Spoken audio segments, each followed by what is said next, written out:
ওলি হওয়ার জন্য হযরত ইব্রাহিম বিন আদম রাহমাতুল্লাহ আলাইহি তিনি চেষ্টা করলেন। 24 বছর পরে আল্লাহর পথে সাধনায় তিনি পাশ করলেন।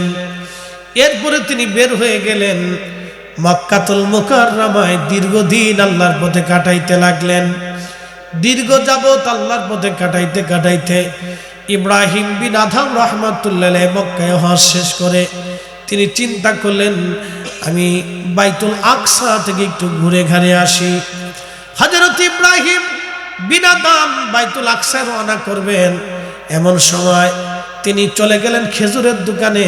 চিন্তা করলেন এক সা খেজুর কিনবো। এক সা খেজুর কিনে প্রত্যেক দিন সন্ধ্যায় 2টা খেজুর দিয়া সেহরির সময় 2-3টা খেজুর দিয়ে আমি সেহরি করব এবং ইফতার করব। সারাদিন রোজা রাখবো, সারা রাত আল্লাহর ইবাদত করব, সারাদিন পথ চলবো। এইভাবে আমি সফর করতে করতে বাইতুল আকসায় যাব। বাইতুল আকসায় যে কিছুদিন ইবাদত করে এরপরে আমি আবার হেরেমে ফিরে আসব। তো খেজুরের দোকানে গেলেন খেজুর কেনার জন্য। তো একসা খেজুর কিনলেন, কিন্তু একটা খেজুর ওনার বেশি চলে গেছে। ওই একটা খেজুর উনি ফেরত দেন নাই। ইব্রাহিম বিন আদম রাহমাতুল্লাহ আলাইহি একসা খেজুর কিনলেন 350। একটা খেজুর বেশি গেছে। ওই খেজুর চিন্তা করলেন যে এটা তেমন মামুলি বিষয়, ফেরত না দিলেও চলবে। তো উনি ওই খেজুর নিয়ে টুপলার ভিতরে করে রওনা দিয়েছেন বাইতুল্লাহ থেকে বাইতুল আকসা। বাইতুল আকসার সফরে বাইতুল্লাহ থেকে বেরোচ্ছে। তো যেতে যেতে যেতে যেতে যেতে যেতে 1 মাস সারাদিন রোজা রাখছে, সারাদিন পথ চলছে, সারা রাত্র আল্লাহর ইবাদত করছে, সন্ধ্যাবেলা 2-3টে খেজুর দিয়ে ইফতার করছে, রাত্রিবেলা 2-3টে খেজুর দিয়ে সেহরি করছে। বলেন আমরা পারবো? অসম্ভব। আবার সারা রাত্রের ইবাদত, সারাদিনে পথ চলা, 1 মাস পর্যন্ত কোনো ঘুম নাই। পারবেন? পারবেন না, অসম্ভব। চলছেন বাইতুল আকসাতে উপস্থিত হলেন। চিন্তা করলেন 1টা মাস আমি পরিশ্রম করলাম, সফর করলাম, আমি তো মুসাফির, তাহলে অন্তত একটা রাত আমি একটু বিশ্রাম করি, কালকে সকাল থেকে আবার ইবাদত শুরু করব। উনি বাইতুল আকসার বারান্দায় হাতের ডানার উপরে মাথা দিয়ে শুয়ে পড়লেন। বালিশ নাই, কাঁথা কম্বল কিছুই নাই, শুধু হাতের ডানার উপরে মাথা দিয়ে ইব্রাহিম বিন আদম রাহমাতুল্লাহ আলাইহি শুয়ে রইলেন। চিন্তা করলেন তাহাজ্জুদের সময় থেকে আবার ইবাদত শুরু করবো। এশার নামাজ পড়ে বিশ্রামে ঘুমিয়ে গেলেন। গভীর ঘুমে আচ্ছন্ন স্বপ্নের ভিতরে দেখলেন 2জন ফেরেশতা বাইতুল আকসার ভিতরে প্রবেশ করতেছে ওই বারান্দার দরজা দিয়ে। যে দরজার পাশে তিনি ঘুমানো ছিলেন, ইব্রাহিম বিন আদম রাহমাতুল্লাহ আলাইহি সেই দরজার পাশে ঘুমানো। দেখে 2জন ফেরেশতা হেঁটে হেঁটে বাইতুল আকসার ভিতরে যায়। একজন ফেরেশতা আরেকজনকে ডাক দিয়ে বলল, ভাই ওনাকে কি চিনো? বলে না। বলে উনি জমানার ওলি ইব্রাহিম বিন আদম, বাদশা ছিল। আল্লাহ পাওয়ার জন্য বাদশাহী ছেড়ে দিয়ে দুনিয়া বিরাগী হইয়া মুজাহাদা করতে করতে বাইতুল আকসায় আসছে। কিন্তু আজকে 1 মাস হলো তার কোনো দোয়া, কোনো ইবাদত আল্লাহর দরবারে কবুল হয় না। আপনি মিলাদ আর দোয়া নিয়ে ঝগড়া করেন, এবার বুঝে যান। মিলাদ দোয়া নিয়ে ঝগড়া করেন, আল্লাহ ওনারা মনে হয় পাঠাইছে খালি দোয়ার মিলাদ বন্ধ করার জন্য। আপনি সুদ বন্ধ করতে পারেন নাই। জানেন কত মুসলমান ধ্বংস? আপনি এই ওয়াজ থেকে বুঝে যাবেন যে কত মুসলমান ধ্বংস। আপনি শুধু এখান থেকে বুঝে যাবেন। আপনি দোয়া দরুদ বন্ধ করেন তো ফরজ হিসাবে আসে। কত মুসলমান শেষ হয়ে যাইতেছে, আপনি খালি এখানে চিন্তা করেন। ইব্রাহিম বিন আদম রাহমাতুল্লাহ আলাইহি চিন্তা করলেন, স্বপ্নের ভিতরে দেখে 2জন ফেরেশতা একজনকে বলে আজকে 1 মাস হলো তার কোনো দোয়া, কোনো দুরূদ, কোনো ইবাদত কবুল হয় না। তো ফেরেশতা জিজ্ঞেস করলো কেন হয় না? বলে সে মক্কার বাজার থেকে 1 সা খেজুর কিনছিল, একটা খেজুর বেশি চলে আসছে, সে ফেরত দেয় নাই। ফেরত না দেওয়ার কারণে আজকে আল্লাহর দরবারে কোনো দোয়া ইবাদত তার 1 মাস হলো কবুল হয় না, কবুল হয় না, কবুল হয় না। এবার যদ্দূর পরেন মিলাদ নিয়ে ঝগড়া করেন, পার বলি আপনি যদি আল্লাহকে পেতে চান তাহলে ওনাকে আগে পেতে হবে। এর বিকল্প কোনো রাস্তা আল্লাহ রাখে নাই, আল্লাহ নিজে রাখে নাই। বলে হুজুর কোন দলিলে? আল্লাহ তার কোরআনে এইভাবে তার বাক্য প্রকাশ করেছেন, আল্লাহ তার মতামত এই বান্দাদের ভিতরে ব্যক্ত করে দিয়েছেন। কুল, হুজুর আপনি বলুন, ইন কুনতুম তুহিব্বুন আল্লাহ, কেউ যদি আমি আল্লাহকে ভালোবাসার দাবি করে, চূড়ান্তভাবে আমি আল্লাহকে মানতে চাই, কেউ যদি চূড়ান্তভাবে আমি আল্লাহকে মহাব্বত করতে চাই, আমি আল্লাহর জন্য জীবন দিতে চাই, আমি আল্লাহর কাজে আত্মনিয়োগ করতে চাই, আমি আল্লাহকে সন্তুষ্ট করতে চাই, আমি আল্লাহকে যে রাজি করতে চাই, এবং আমি আল্লাহর দেওয়া বিধানাবলী যাহা কিছু আছে সব কিছুকে নিজের জীবনে লালন পালন করতে চাই। হুজুর বলে দেন আমার হাবিব, আপনি বলুন আমার বন্ধু, ফাত্তাবিউনি, সে যেন চূড়ান্তভাবে আপনি রসুলকে মেনে নেয়। একসাথে বলবেন আল্লাহু আকবার। কাকে মানবে? নবী। জোরে বলবেন কাকে মানতে হবে? কাকে মানতে হবে? কাকে পাইতে হলে? তো আল্লাহ পাওয়ার পরে আর কিছু পাওয়ার দরকার আছে? আল্লাহর পরে আর কিছু আছে? তো চূড়ান্তভাবে যদি আপনি আল্লাহ পেতে চান তো চূড়ান্তভাবে আপনাকে নবী পেতে হবে। কি সূত্র কি সহজ না কঠিন? আমি একবারে সহজ ভাষা আপনাদেরকে বুঝাইলাম, একবারে সহজ ভাষা। এই সুন্দর ভাষা যদি কেউ না বুঝে তাহলে বুঝতে হবে তার বুঝে আকলের ভিতরে অসুবিধা আছে, তার চিকিৎসা করানোর দরকার। তো খুব মনোযোগ দিন যে আপনি যদি চূড়ান্তভাবে আল্লাহকে পেতে চান তো চূড়ান্তভাবে আপনাকে রসুল মেনে নিতে হবে। যদি রসুল পেয়ে যান তো আল্লাহ পেয়ে যাবেন। একসাথে বলবেন আল্লাহু আকবার। এই জন্য আল্লামা ডক্টর ইকবাল রহিমাহুল্লাহ জওয়াবে শিকওয়াতে তিনি লিখছেন, মগজ কোরা রুহে ঈমা জান দিন হস্তে হুব্বে রহমাতুল লিল আলামিন।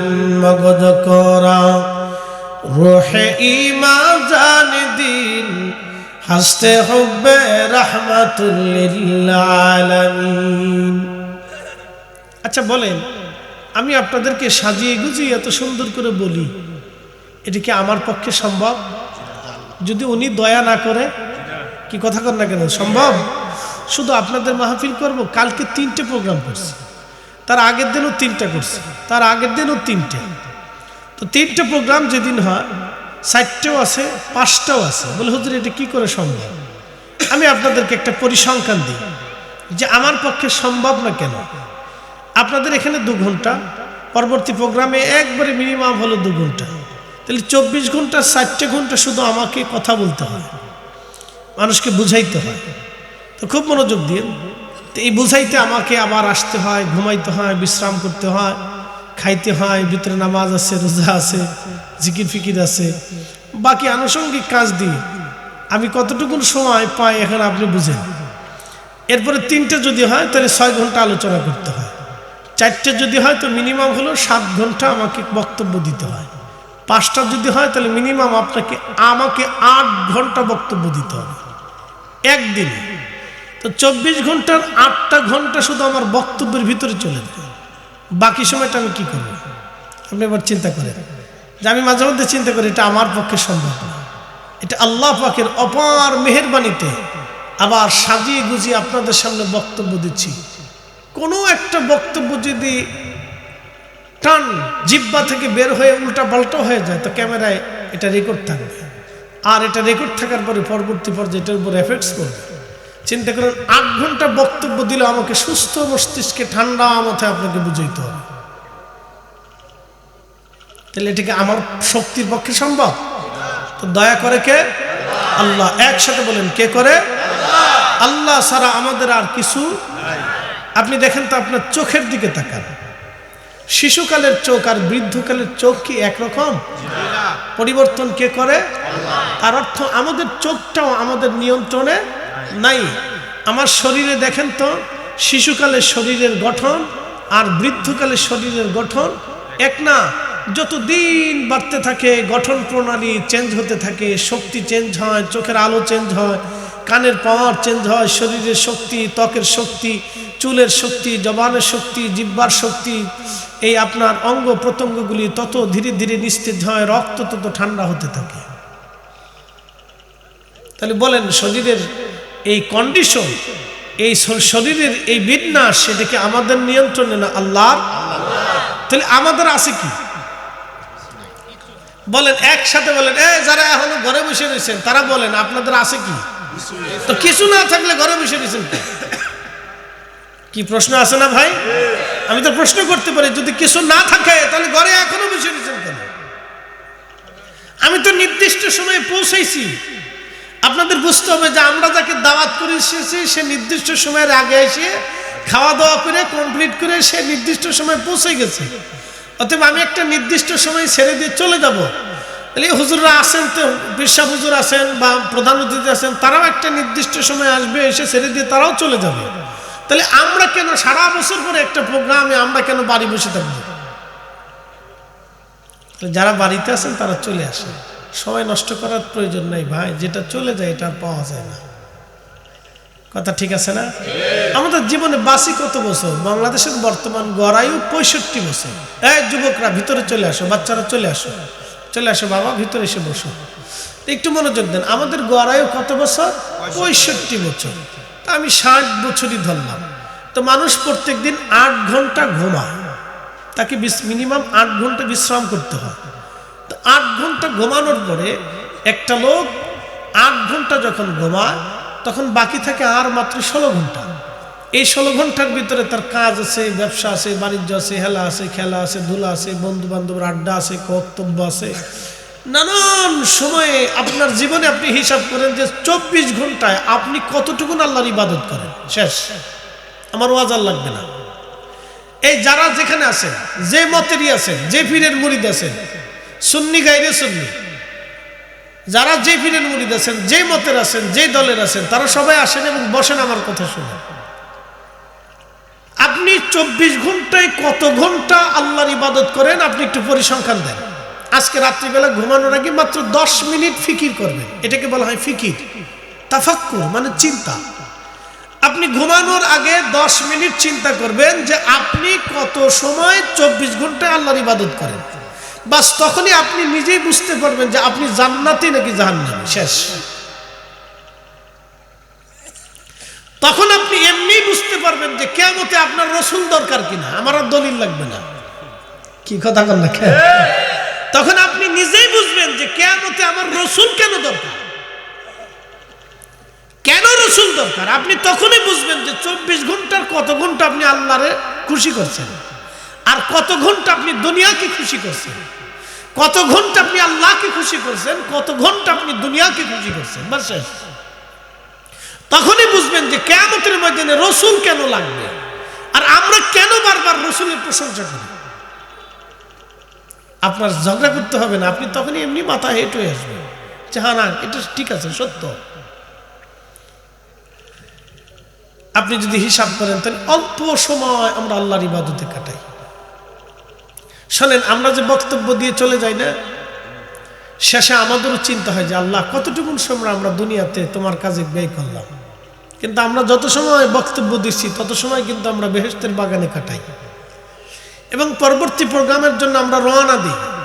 তার অর্থ হচ্ছে আমরা যখন ঘরের থেকে বের হই কোনো নেক কাজের জন্য, তখন আল্লাহ রাসূল বলছেন তখন ওই বান্দাকে আল্লাহ নেক কাজের অন্তর্ভুক্ত তার সফরটাকেও করে দেয় এবং বাড়ি ফেরা পর্যন্ত আল্লাহ ওই কাজটুকু নেকের কাজের ভিতরে অন্তর্ভুক্ত করে দেয়। আপনি মসজিদে যাবেন, আজান হয়ে গেছে, নিয়ত করছেন মসজিদ যাবেন, তো নিয়ত যখনই করছেন তখন থেকে নেক শুরু। আবার বাড়ি পৌঁছানো পর্যন্ত নেক থাকবে। একসাথে বলবেন আল্লাহু আকবার। বুঝতে হবে।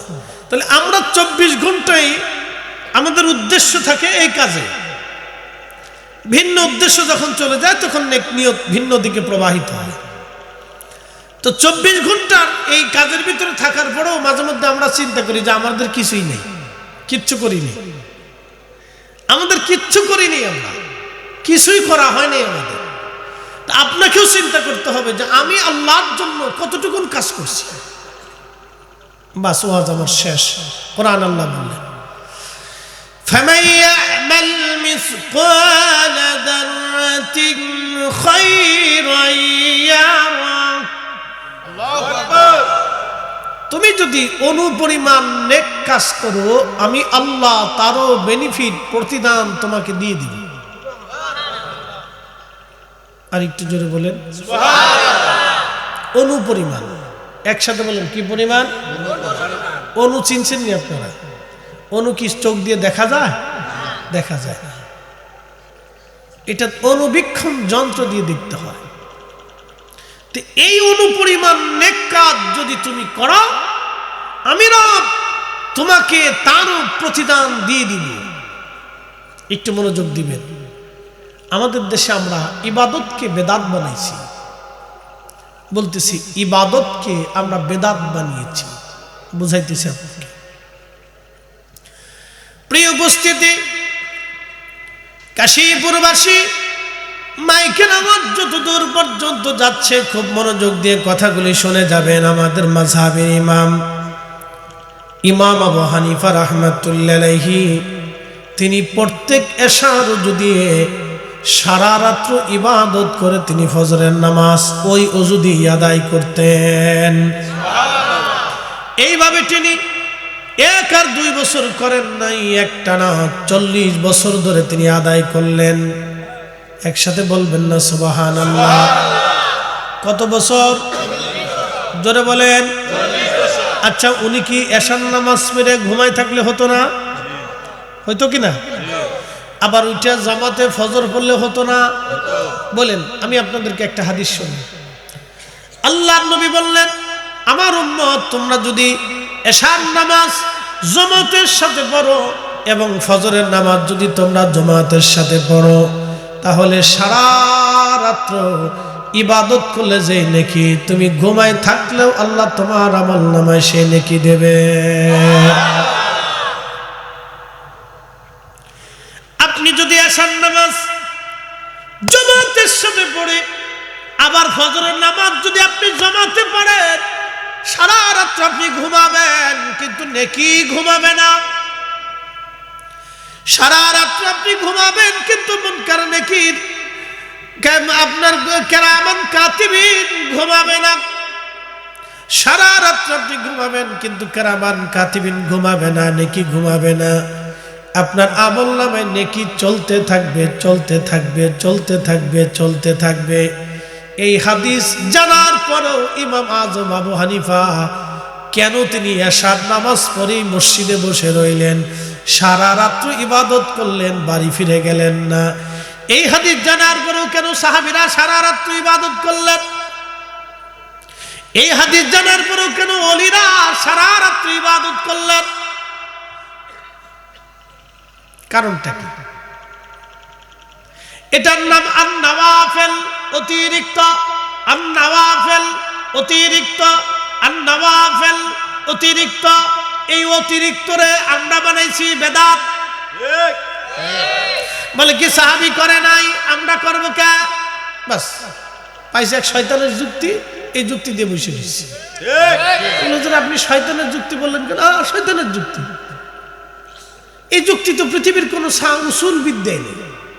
উসুল বিদ্যার যুক্তি হলো মা উহদিসা মিম্মা ইউখালিফু কিতাবান, যেটা কোরআনের বিপরীত, আও সুন্নাতান, যেটা সুন্নাত রাসূলের বিপরীত, আও আসারান, যেটা সাহাবী এবং তাবিঈন তাবিঈনদের আমলের আচরণের বিপরীত, আও ইজমান, যেটা ইজমাই উম্মত উলামায়ে মুজতাহিদিন লক্ষ লক্ষ হাদিসের হাফেজরা বসে যে সিদ্ধান্ত দিয়েছিলেন, সেই সিদ্ধান্তের বিপরীত।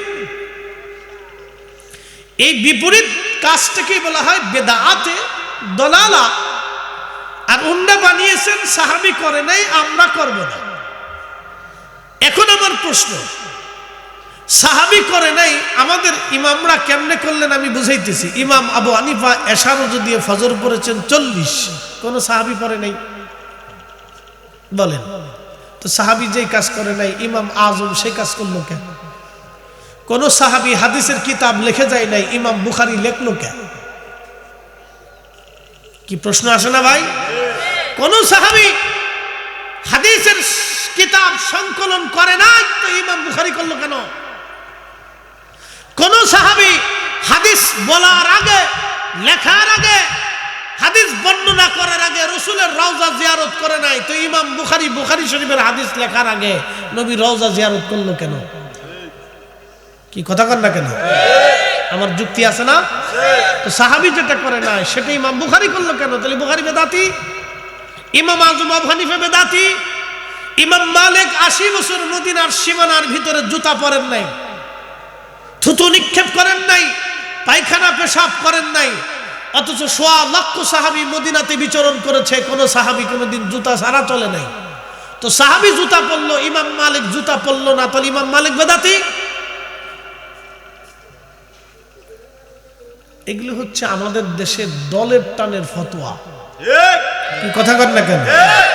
কোন টান? দলের টান। ওনার দল এটা বেদাত বলছে, ওটা বেদাত ওনাকে বলতেই হবে। এই দলের টানে বেদাতের ফতোয়া, অন্য কিছু না। প্রিয় উপস্থিতি, খুব মনোযোগ দিবেন। এটার নাম আন-নওয়াফিল, অতিরিক্ত ইবাদত।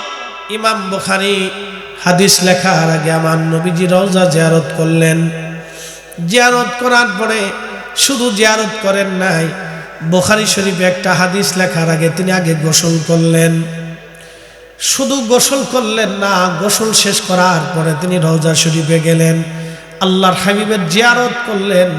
জিয়ারত শেষ করার পরে এসে বুখারী শরীফ লিখলেন, বুখারীতে হাদিস লিখলেন। এইভাবে সহিহ বুখারীতে তাকরার সহ ৭,০০০ প্লাস হাদিস আছে। তাহলে ইমাম বুখারীর ৭,০০০ বার গোসল করলেন, ৭,০০০ বার আমার নবীর রওজা জিয়ারত করলেন। একবার জোরে বলা যাবে আল্লাহু আকবার। কত হাজার বার? শোনেন, আমি ওয়াজ করি কাট্টা কাট্টা, ছাক্কা ছাক্কা। আমার কথা যতটুকু সময় থাকবে খুবই মূল্যবান কথা থাকবে, যুক্তিপূর্ণ। এর বাহিরে আমার সময় খুব কম। জীবনের সামান্য একটু সময় আল্লাহ আমাকে দিয়েছেন, তো সামান্য সময়ে যতটুকুন খেদমত করতে পারি অতটুকুনই যথেষ্ট। আল্লাহ যতটুকুন করা, কথা ঠিক আছে না ভাই? 1000 মানুষের ভিতরে যদি 10 জন মানুষও বুঝে, তাও আমার সাকসেস, কামিয়াবি আছে। 1 জন মানুষও যদি বুঝে, তাও কামিয়াবি আছে। ইমাম বুখারী তিনি ৭,০০০ প্লাস হাদিস বুখারী শরীফে লিখছেন। তাই একবার করে গোসল করলে ৭,০০০ বার গোসল হয়েছে, একবার করে জিয়ারত করলে ৭,০০০ বার জিয়ারত করছেন। রাসূল করিমের জিয়ারত করে তারপর বুখারী শরীফের হাদিস লিখছেন, যা জীবনে কোনো সাহাবী করে নাই, কোনো তাবিঈ করে নাই, কোনো তাবিঈনও করে নাই। তাহলে উনি বেদাত করছে? বলেন, ওনাকে বেদাতি বললে পৃথিবীতে আর মুসলমান থাকে কেনা? কি কথা ঠিক আছে না? উনি যদি বেদাতি হয় তো পৃথিবীতে আর দাতি আছে কেনা? তো দুনিয়াতে দাতি থাকে না। হ্যাঁ, আফসোস উম্মতের, এটা আন-নওয়াফিল, অতিরিক্ত। না করলেও পারতেন, না করলেও পারতেন, কিন্তু আন-নওয়াফিল অতিরিক্ত। কি অতিরিক্ত? ইশকে রাসূল। কি রাসূল? যারা বলেন কি রাসূল? কি রাসূল? এত মানুষ মদিনাতে জুতা পরলো, ইমাম মালিক পরলো না, এটা ইশকে রাসূল, তাজিমে রাসূল। রাসূলের তাজিম, মদিনার তাজিম, নবীর ইজ্জত। মদিনার সীমানার ভিতরে জুতা না পরা মানে রাসূলকে ইজ্জত করা, থুতু নিক্ষেপ না করা মানে রাসূলকে সম্মান করা, পায়খানা না করা মানে রাসূলকে সম্মান করা, তো রাসূলকে তাজিম করা। 80টা বছর একজন ব্যক্তি নিজের জীবনে বাধ্যতামূলক করে নিলেন, পেশাবও করেন নাই, পায়খানা করেন নাই, ভুলেও কোনোদিন একবার থুতু মদিনার সীমানাতে ফেলেন নাই। এটা আন-নওয়াফিল, কিন্তু ইশকে রাসূল এটা যদিও অতিরিক্ত, কিন্তু ইশকে রাসূল, ইশকে রাসূলের কারণে রাসূল তাকে বেদাতি বলেন নাই, বরং ইশকে রাসূলের তাড়নাতে আল্লাহর নবী একবার না, 2 বার না, 100 বার ইমাম আযম ইমাম মালিকের সাথে নবী দেখা করে গেলেন। আর জোরে জোরে এখন বলেন, বেদাত না ইবাদত? বেদাত না ইবাদত? আমরা ইবাদতকে বেদাত বানাইছি, ইবাদতরে বেদাত বানাইছি। আমরা করলে আমরা বেদাতি, আমরা হয়েছি বেদাতি বাস। এখন মুখে তো আর আমরা সিলাই করে দিতে পারি না, যে কেউ বলতেই পারে, তো বললে তো আর আমি বেদাতি হচ্ছি না। তো প্রিয় উপস্থিতি, এগুলি তো আসলে এক ধরনের অসুস্থতা। আল্লাহ আমাদেরকে এই অসুস্থতা থেকে বের করে নিয়ে আসুক। সকলে বলে নাও আমিন। আমি মনে করি এই ধরনের এক ধরনের এগুলি অসুস্থতা। প্রিয় উপস্থিতি, মনোযোগ দিবেন। হাজিরিন, আর নওয়াফিল এটা অতিরিক্ত আল্লাহর কোরআনে এর নওয়াফিলের প্রতি নবী আল্লাহ নিজে উদ্বুদ্ধ করে দিয়ে বললেন, ফামাই আমাল মিসকাল যাররাতিন খায়রান ইয়ারা। অনুপরিমাণ যদি তুমি নেক কাজ করো, আমি রব্বুল আলামিন তার বেনিফিট তোমাকে দিয়ে দেব। অনুপরিমাণ যদি করো, তার বেনিফিট আমি আল্লাহ তোমাকে দিয়ে দেব।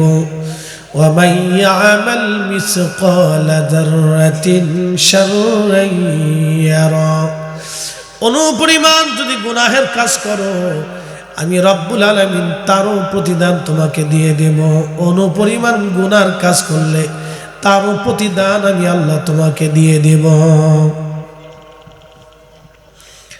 এই জন্য সুফিদের বক্তব্য হলো, গুনার কাজ যত ছোট হোক করব না, নেকের কাজ যত ছোট হোক ছাড়ব না। সুফিদের বক্তব্য হলো, গুনার কাজ যত ছোট হোক করব না, নেকের কাজ যত ছোট হোক ছাড়ব না। গুনার কাজ যত ছোট হোক করব না, নেকের কাজ যত ছোট হোক ছাড়ব না। আল্লাহ কবুল করুক, জোরে বলেন আমিন।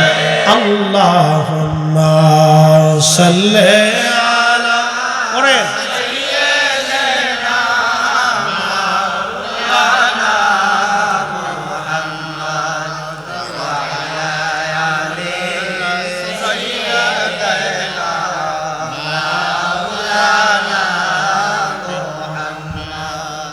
এখন 1 মিনিট।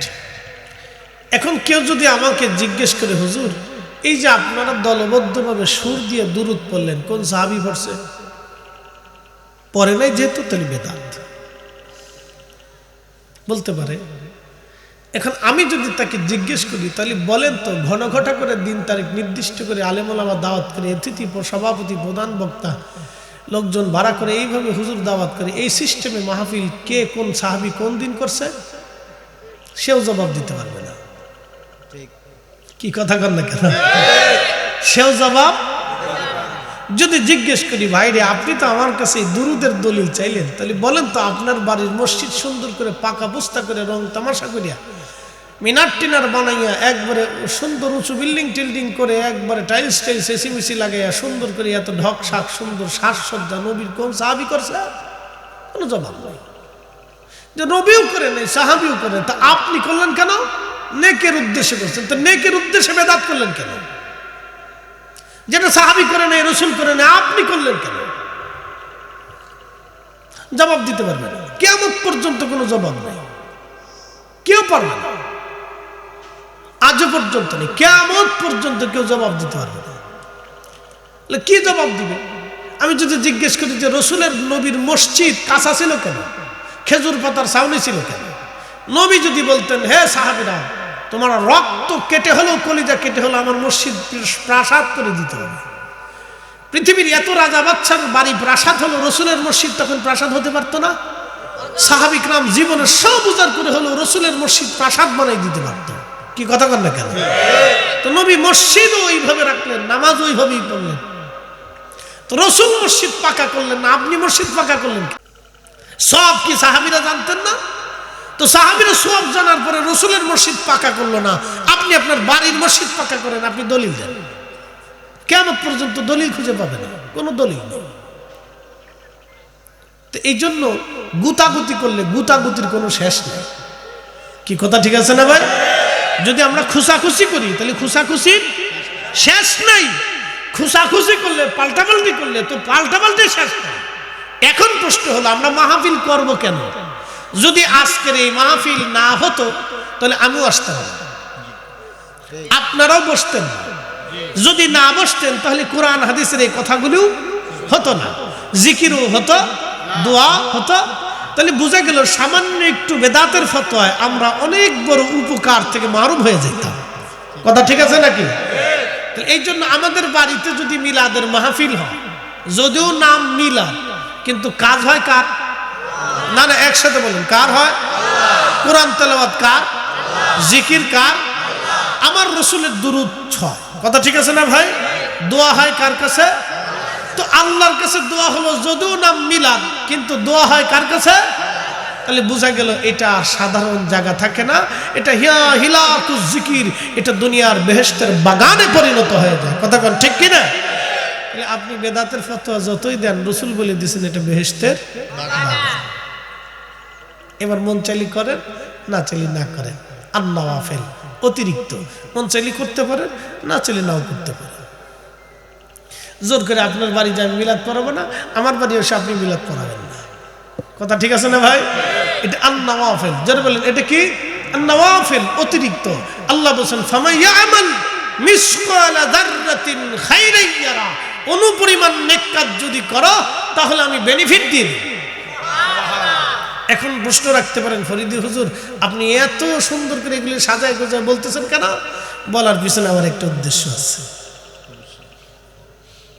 উদ্দেশ্য সহিহ বুখারী থেকে রাসূল বলে দিলেন, আমার উম্মত মান আদালি ওলিয়ান ফাকাদ আযানতুহু বিল হারব, আমার ওলিদের সাথে যারা দুশমনী করে আমি আল্লাহ তাদের সাথে যুদ্ধ ঘোষণা করি। এরপরে রাসূল বলেন ওলি কেমনে হয়? ওলি কেমনে হবে? আল্লাহর নবী বলতেছেন, আমার উম্মত যখন মানুষ ফরজ ইবাদত করে তখন আল্লাহ তার ইবাদতটাকে পছন্দ করে, এটা আল্লাহর কাছে অধিক পছন্দের ইবাদত। এরপরে যখন আমার উম্মত আন-নওয়াফিল অতিরিক্ত ইবাদত করে তখন আল্লাহ বান্দার দিকে ধাবিত হয়, বান্দা আল্লাহর দিকে ধাবিত হয়, বান্দার সাথে আল্লাহর একটা গোপন প্রেমের সম্পর্ক হয়ে যায়। বলে দিই কিভাবে হয়। আপনি একজন শ্বশুর বাড়ির আত্মীয়তা করছেন, শ্বশুর বাড়ি, তো আপনার স্ত্রী আপনার এক মহিলাকে বিয়ে করে আনছেন, বিয়ে করার সুবাদে স্ত্রীর বোন আপনার আত্মীয় হয়েছে, তার ভাই আত্মীয় হয়েছে, তার মা তার বাবা আত্মীয় হয়ে গেছে, তার পরিবারের খালা খালু ফুফা ফুফু আত্মীয় স্বজন দাদা দাদি নানা নানি আপনার স্ত্রীর যারা আছে তারা আপনার আত্মীয় হয়ে গেছে। কথা ঠিক আছে না ভাই? শুধু এক বিবাহের কারণে কি হয়েছে, সে আপনার আত্মীয় হয়েছে, আপনি তার আত্মীয় হয়েছে। এখন আত্মীয় হওয়ার সময়, বিবাহের সময় কিন্তু ইজাব কবুলের সময় শর্ত থাকে না যে আব্দুল করিম অমুক গ্রাম নিবাসী অমুকের ছেলে 1 লক্ষ টাকা দেলমোহরে 50,000 টাকা উসলে বাকি 50,000 টাকা রেখে এবং আপনার আব্বারে কাপড় চোপড় দিবে, আপনার মারে দিবে, আপনার ভাইরে দিবে, আপনার বোনের দিবে, আপনার খালারে দিবে, ফুফুরে দিবে, দাদিরে দিবে, মাঝে মধ্যে আপনার বাড়ি বেড়াইতে আসবে, মিষ্টি মিষ্টি নিয়ে আসবে, দই নিয়ে আসবে, এরপরে কিছু মুরগা টুরগা খাসিটা সেগুলো মাঝে মধ্যে আনবে, আপনাদেরকে খাওয়াবে, আপনারাও খাওয়াবেন। এই শর্তে আপনার সাথে বিয়ে। এরকম কোনো শর্ত আছে ভাই? তাহলে শ্বশুর বাড়ি গেলে মিষ্টি নেন কে?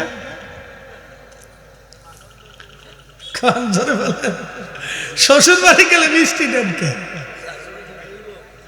শ্বশুর বাড়ি গেলে মিষ্টি নেন এই জন্য যে আত্মীয় স্বজনদের সাথে মহব্বতের সম্পর্ক যাতে দৃঢ় হয়। এই মিষ্টি নেওয়াটা হলো আন-নওয়াফিল, অতিরিক্ত। অতিরিক্ত বুঝাইতে পারছি আপনাদেরকে? এই আন-নওয়াফিল অতিরিক্ত। এই মিষ্টি নিলে, শালারে কাপড় দিলে, আপনার এই বোনের আপনার স্ত্রীর বোনকে, আপনাদের দেশে কি বলে এটা নাম বললে গালিগুলি হয়ে যাবে, শেষে গালি গালাজ করে। আচ্ছা, আপনার শালিকাকে যদি আপনি কাপড় চোপড় দেন, এই কিছু হাদিয়াটা দিয়ে দেন, এই গিফট টিপ দেন, এটা সেটা দেন, বিদেশ থেকে এটা সেটা পাঠান, তাহলে কি মোহাম্মত বাড়ে না কমে? বাড়ে। তো এটা নওয়াফিল, না দিলেও চলতো, কিন্তু দেওয়ার কারণে মোহাম্মত বাড়ে। আপনি সারা রাত ইবাদত না করলেও চলবে, কিন্তু যখন করবেন তখন আল্লাহর সাথে মোহাম্মত বাড়ে। আপনি আজকের মাহফিলে আসা শর্ত না, না আসলেও থাকবে। অনেকে আসে নাই, তাতে কিচ্ছু হবে না, আসাটা ফরজ না, কিন্তু আসছেন, আল্লাহর সাথে মোহাম্মত বাড়লো। আপনি দুরূদ পড়তেছেন, রাসূলের সাথে মোহাম্মত বাড়লো। আপনি কোরআন পড়তেছেন, রাসূলের সাথে মোহাম্মত বাড়লো। আপনি দোয়া করতেছেন, আল্লাহর সাথে সম্পর্ক বাড়লো। যখন সম্পর্ক বাড়তে থাকে বাড়তে থাকে বাড়তে থাকে বাড়তে থাকে, তখন সম্পর্ক হতে হতে এত দৃঢ় হয়, এত মোহাম্মত হয়ে যায়, আল্লাহর সাথে বান্দা, তখন বান্দার দুইটা চোখ আল্লাহ চোখ হয়, বান্দার দুইটা কান আল্লাহর কান হয়, বান্দার জবান আল্লাহর জবান হয়, বান্দার হাত আল্লাহর হাত হয়, বান্দার পা আল্লাহর পা হয়। তখন রাসূল বলেন ওয়া ইন সাআলানি লা উতিয়ান্নাহু, যখন বান্দা আল্লাহর কাছে কিছু চায় তখন আল্লাহ ওই বান্দার হাতকে ফিরায় না, সাথে সাথে দোয়াকে কবুল করে নেয়। আরো জোরে বলেন এরা ওলি। জোরে বলেন এরা কি? এরা কি? আমার ভাইরা বলছেন বেলায়েত নিয়ে ওয়াজ করবেন, এটার নামই বেলায়েত। গাঞ্জা খাইয়া বেলায়েত হয় না, নামাজ রোজা বাদ দিয়ে, জিকির ফিকির বাদ দিয়ে, ইবাদত বাদ দিয়ে কখনো বেলায়েত হাসিল, এটাই বেলায়েত। প্রিয় উপস্থিতি, এটার নামই বেলায়েত। হযরতে আল্লাহর একজন মহান ওলি ছিলেন, তার নাম বন্ধুগণ ইব্রাহিম বিন আদহাম রাহমাতুল্লাহ আলাইহি। তিনি বলখের অনেক বড় জমিদার ছিলেন, বলখের অনেক বড় প্রভাবশালী একজন রাজা ছিলেন। তিনি চিন্তা করলেন সারা জীবন রাজত্ব করলাম, আল্লাহ পাইলাম না, তো আজকে আমাকে আল্লাহ পেতেই হবে। আল্লাহ পাওয়ার জন্য রাজত্ব ছেড়ে দিয়ে ইব্রাহিম বিন আদহাম রাহমাতুল্লাহ আলাইহি আল্লাহর রাস্তায় বের হয়ে গেলেন। তো আল্লাহ রাস্তায় বের হওয়ার জন্য তিনি একজন শায়েখ, একজন মুর্শিদের দরবারের দিকে রওনা করলেন। এখন আপনারা প্রশ্ন করতে পারেন, ফরিদে হুজুর, আল্লাহ পাওয়ার জন্য কেন পীর ও মুর্শিদের প্রয়োজন হবে? কেন আল্লাহর পথে সাধনার জন্য একজন পীর ও মুর্শিদের দরকার? কারণ কি? একজন হক্কানি পীর ও মুর্শিদের প্রয়োজনীয়তা আমি আপনাদেরকে বলি, শুনে যান। আমি যেমন কামিল এবং ফিকা শেষ করতে আমার 22 বছর চলে গেছে, এই 22 বছরে আমি একটা সার্টিফিকেটের জন্য লড়াই করলাম। ঝড় বৃষ্টি তুফান উপেক্ষা করে মাদ্রাসায় গেলাম আসলাম, গেলাম আসলাম। প্রত্যেক দিন সকাল 10টা থেকে বিকেল 4টে পর্যন্ত আমরা ক্লাস করলাম। এরপরে বাড়ি এসে পড়লাম, আবার প্রাইভেট পড়লাম, পরীক্ষা দিলাম। এইভাবে বছরের পর বছর করতে করতে 22 বছর পার হয়ে গেল। 22 বছর পরে আমরা একটা দুনিয়ার সার্টিফিকেট পেলাম। এই সার্টিফিকেট পাওয়ার কারণে আপনারা আমাদের নামের আগে মাওলানা মুফতি বলেন। যদি সার্টিফিকেট না থাকতো তাহলে আপনারা মাওলানা মুফতি ডক্টর এগুলি কিছুই বলতেন না। এখন আমি যদি নামের আগে ডক্টর লাগাই হবে? আপনাকে বলছে আপনি কোথা থেকে ডক্টর ডিগ্রি করছেন, আপনার সনদ কি? তাই বললাম যে না, কোথা থেকে করিনি, এমনি লাগাইছে। তা আপনাকে হুজুর তো বিরাট বড় বাটপার, তাহলে আমাকে ডক্টর ডিগ্রি করা লাগবে, তারপরে নামের আগে ডক্টর। আমি যতটুকুন হয়েছি ততটুকুন, এর বেশি লেখার আর সুযোগ নাই। খুব মনোযোগ দিবেন। তো দুনিয়ার একটা বিদ্যার জন্য যদি 22 বছর আপনাকে লড়াই করতে হয়, তাহলে আপনাকে আধ্যাত্মিক একটা বিদ্যা আছে, যে বিদ্যার নাম ইলমে মারিফাত, তাসাউফের বিদ্যা। এই বিদ্যা অর্জন করার জন্য আপনাকে একজন শায়েখ, একজন মুর্শিদের কাছে বায়াত নেওয়া লাগবে। তার কাছ থেকে আপনাকে সবকের পর সবক, একটার পর একটা সবক আদায় করে করে করে করে আপনাকে ইলমে মারিফতের পথে অগ্রসর হওয়া লাগবে, নতুবা সম্ভব হবে না। দুনিয়ার ডাক্তারি বিদ্যা শেখার জন্য ডাক্তারের কাছে যেতে হয়, দুনিয়ার ইঞ্জিনিয়ারিং বিদ্যার জন্য ইঞ্জিনিয়ারের কাছে যেতে হয়, পদার্থ শেখার জন্য পদার্থবিদের কাছে যেতে হয়, রসায়নবিদের কাছে রসায়ন কাছে যেতে হয়, অঙ্কশাস্ত্র শেখার জন্য অঙ্কবিদের কাছে যেতে হয়, দুনিয়ার ইংরেজি শেখার জন্য ইংরেজি টিচারের কাছে যেতে হয়, আরবি শেখার জন্য আরবি টিচারের কাছে যেতে হয়, কোরআন শেখার জন্য কোরআনের শিক্ষকের কাছে যেতে হয়, হাদিস শেখার জন্য হাদিসের কাছে যেতে হয়। অতএব ইলমে তাসাউফ শেখার জন্য অবশ্যই আপনাকে একজন কামিল মুর্শিদের কাছে যেতে হবে, নতুবা ইলমে মারিফত শেখা যাবে না। কথা কন না কেন? আমার দিকে তাকান। অ্যালোপ্যাথিকের বিদ্যা দিয়ে ওপেন হার্ট সার্জারি করা যায় না? না। হোমিও বিদ্যা দিয়ে কি ওপেন হার্ট সার্জারি করা যায়? যে হোমিও ডাক্তার, যত বড় ডাক্তার হোক, সে জীবনেও কোনোদিন ওপেন হার্ট সার্জারিতে পারবে না। আবার যে ওপেন হার্ট সার্জারি করে সে অনেক বড় ডাক্তার, সে কিন্তু হোমিওপ্যাথিক পারবে না। কিন্তু দুটোই চিকিৎসা শাস্ত্র, দুটোই চিকিৎসা শাস্ত্র। তো দুই চিকিৎসা শাস্ত্রে দুই রুলস, দুই নিয়ম। একই রোগের দুই ধরনের ওষুধ, একই রোগের দুই ধরনের ওষুধ, কিন্তু শেফা দেয় কে? না না, একসাথে বলেন, কে দেয়? একই রোগ, ধরেন আমার জ্বর হয়েছে, অ্যালোপ্যাথিকে গেলে এক ওষুধ, হোমিওতে গেলে আর এক ওষুধ, কবিরাজিতে গেলে আর এক ওষুধ। আমরা হুজুরদের কাছে আসলে পানি পড়া। কি কথা কর না কেন? আমরা হুজুরদের কাছে আসলে কি? পানি পড়া। তো এখনকার তার পানি পড়ার গোড়ার ডিমও তার বরকত টরকত নাই। বলে হুজুর কেন নাই? আমরা এখন যত পানিতে খুঁজি কাজ হয় না, কাজ হয় না। বলে কারণ কি? আগের যুগে 3 গ্রাম মিলে এক মসজিদ ছিল, মসজিদের ইমাম সাহেব হুজুরে বলে তো মুন্সি সাহেব, ঠিক আছে না? তো মুন্সি তো খুব কড়া মুন্সি ছিল। যেই বাড়ির মহিলারা বেপর্দায় রাস্তায় চলতো, মুন্সি সেই বাড়ি খাবার খাইতো না। একসাথে বললেন আল্লাহু আকবার। মুন্সি তো মুন্সি, খুব কড়া মুন্সি, মুন্সি খুব মারাত্মক মুন্সি। আমরা দাওয়াত যে দেয় হেই খায়, হেই বাড়ি দাওয়াত খায়, সুদখোরের বাড়িও খায়, ঘুষখোরের বাড়ি খায়, চোরের বাড়িও খায়। তো যার কারণে যতই দোয়া কালাম করে ফুদ এই কাম হয় না। সোজা হিসাব করে দিলাম, একবার অরিজিনাল কথা কয়ে দিলাম। কি কথা কন না কেন? হক কথা দিতা। আগের যুগের ওলি যারা ছিলেন তাদের ইলমুল কাল ছিল, তারা জীবন চলে গেছে, কোনো হারাম খায় নাই। কথা কন না কেন? ঠিক কিনা? আমরা এখন যতই ফতোয়া দিই মিলাদ হারাম, মিলাদ হারাম, আরে মিয়া তোমার খাবার হালাল নাকি এটা চিন্তা করো। কি কথা কন না কেন? দোয়া বেদাত, দোয়া বেদাত, তোমার জিন্দেগি ঠিক আছে কিনা এটা চিন্তা করো। তুমি দোয়া বেদাত করবে রইছো, তোমার দোয়া বন্ধ করার জন্য এদেশে পাঠাই নাই আল্লাহ। তোমার এদেশে পাঠিয়েছিল আল্লাহ হারাম বন্ধ করার জন্য, সুদ বন্ধ করার জন্য, ঘুষ বন্ধ করার জন্য, জেনা বন্ধ করার জন্য, পতিতালয় বন্ধ করার জন্য, জুলুম বন্ধ করার জন্য, অন্যায় বন্ধ করার জন্য, খুন খারাপি বন্ধ করার জন্য, অন্যায় বিচার বন্ধ করার জন্য। তুমি হেতা মারো নাই, তুমি এসে দোয়া বন্ধ করার জন্য। তোমার দোয়া বন্ধ করার জন্য আল্লাহ দুনিয়াতে পাঠাইছে না। আল্লাহ যে কাজে হেরে পাঠিয়েছে এই কাজের খবর নেই, হেতে উল্টা কাজে হচ্ছে। এই জন্য আমরা দোয়া করলে দোয়া কবুল হয় না।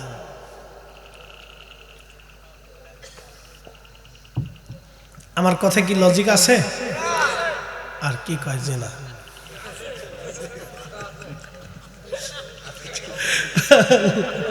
দাদা ডাককে মতো বেরিয়ে দিছে, যা ও কার লোক সেটা পরে দেখ পারে, আগে কইয়ে লই। লজিক মানে যুক্তি। আমার কথায় তো যুক্তি যদি না থাকে তাহলে বলো যে হুজুর যুক্তি নেই। আমি তো যুক্তি দিয়ে বলতেছি, কথা ঠিক আছে না? আল্লাহ কবুল করুক, বলে না। প্রিয় উপস্থিতি, হযরত ইব্রাহিম বিন আদহাম রাহমাতুল্লাহ আলাইহি তিনি একজন শেখ মুর্শিদের দরবারে চলে গেলেন।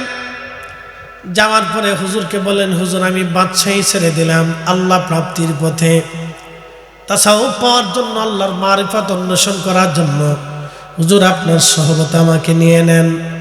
আল্লাহর ওলি বললেন, ইব্রাহিম বিন আদহাম আপনি আমার সাথে থাকতে পারবেন, কিন্তু শর্ত হলো আপনি আমার তাহাজ্জুদের পানি জোগাড় করে দেবেন। মাফ করে দিবেন, এমন অনেক পীর সাহেব নামাজই পড়ে না।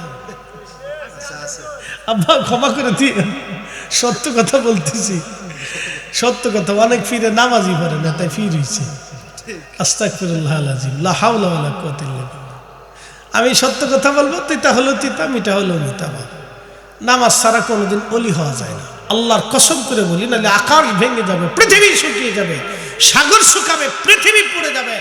আল্লাহ যাহা বলেছে সেটা ঠিক, রসুল যেটা বলেছে এটাই ঠিক। কথা কর না কেন? চুল পরিমাণ ডান বাম হবে না। আল্লাহ তার রসুল যা বলছে এটা ঠিক। বলে বাবা তাহাজ্জুদের মানি জোগাড় করতে হবে। হুজুর হা করো। এই তাহাজ্জুদের পানি জোগাড় করতে করতে করতে করতে 12 বছর। সুবহানাল্লাহ। কত বছর? 12 বছর। একটানা 12 বছর পার হয়েছে। তাহাজ্জুদের পানি জোগাড় করতে করতে 12 বছর। 12 বছরের শেষ ওনার পীর মুর্শিদ ওনাকে পরীক্ষা করার জন্য ওনাকে ওনার একজন মুরিদকে পাঠাইলেন, বাবা যাও সে তো কুয়ার থেকে পানি উঠাই নিয়ে আসে, আজকে তার একটু পরীক্ষা করো। পরীক্ষা করার জন্য তার একজন পীর ভাই সেই কুয়ার ভিতরে তাহাজ্জুদের সময় গেছে। আপনি বুঝতেই পারতেছেন তাহাজ্জুদের সময় কুয়ার থেকে পানি উঠাই এনে তারপরে হুজুরকে গরম করে দিতে হবে। এটা ছিল ওই ইব্রাহিম বিন আদহামের খেদমত, যারে দুনিয়ার মানুষ দাসীবাদী রাজার খেদমত করত, আজকে তিনি আল্লাহ পাওয়ার জন্য একজন আল্লাহর ওলির খেদমতে দাঁড়ায় গেছে। একসাথে বলবেন আল্লাহু আকবার। এটা চারটিখানি কথা না, চারটিখানি কথা না। যে দুনিয়ার মানুষ যার খেদমত করত, সে বাচ্চা ছিল, রাজা ছিল, দুনিয়ার মানুষ তার খেদমত করত, আজকে সে সব ছেড়ে দিয়ে এক আল্লাহর ওলির খেদমতে তাহাজ্জুদের পানি সকালবেলা প্রত্যেক দিন তাহাজ্জুদের সময় পানি নির্দিষ্ট সময় উঠা এনে পানি গরম করে হুজুরে দেয়। হুজুর ওযু করে আবার তাহাজ্জুদে দাঁড়ায়, নিজেও দাঁড়ায়, হুজুরও দাঁড়ায়। এখনকার দিনে কি মতো অ্যালার্ম ছিল, গড়ি ছিল? বুঝেন আপনি, একটা তাহাজ্জুদের পানি নির্দিষ্ট টাইমে ও আদায় করে দিতেই হবে। একদিন মিস করলে সর্বনাশ, একদিন মিস করলে সর্বনাশ। এই জন্য তাসাউফের পথ অত্যন্ত কঠিন, কিন্তু একবার যদি হাসিল হয়ে যায় তাহলে দুনিয়া আলোকিত হবে। সে চক্ষু বন্ধ করে আল্লাহর আসমান দেখতে পারবে যে কি আছে না আছে। এত পাওয়ার, এটা এত পাওয়ার যে পাওয়ারে খাজা বাবা আজমিরি আনা সাগরের পানি একটা লুটার ভিতরে নিয়ে এসেছিল। হযরত শাহজালাল আমনি জায়নামাজ বিছিয়ে দিয়েছিলেন সুরমা নদীর উপরে।